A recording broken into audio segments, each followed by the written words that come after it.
ملك عظيم كان يخفي أذني حمار تحت تاجه الملكي، وسره كان كفيلا بإسقاط هيبته. حلاق فقير غير كل شيء.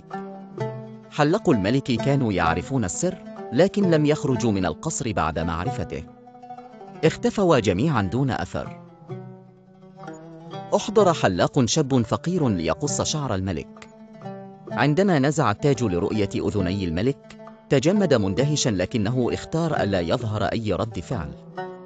أكمل عمله وكأنه لم يرى شيئا غير عادي. قال له الملك: الآن عرفت سري، فماذا ستفعل؟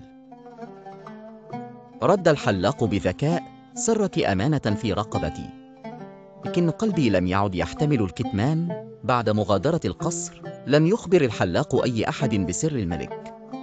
شعر بالحاجة إلى إفراغ ما في قلبه، فذهب إلى بئر في الخلاء وصاح داخله قائلا: الملك أذناه كأذن الحمار.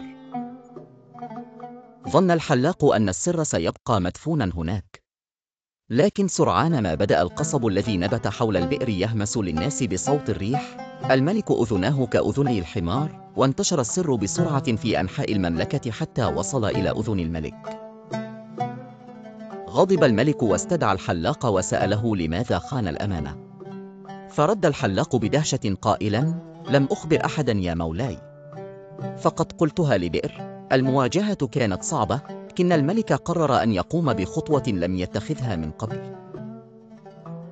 في اليوم التالي خرج الملك أمام شعبه، نزع التاج وأظهر أذنيه، وقال بصوت عال أن حتى أذناه لم تمنعه من أن يكون ملك طيب وعادل. ضج الشعب بالضحك وأعجبوا بشجاعته في مواجهة الحقيقة. منذ ذلك اليوم لم يختبئ الملك خلف تاجه أو يخفي أذنيه، بل أصبح أقرب لقلوب الشعب.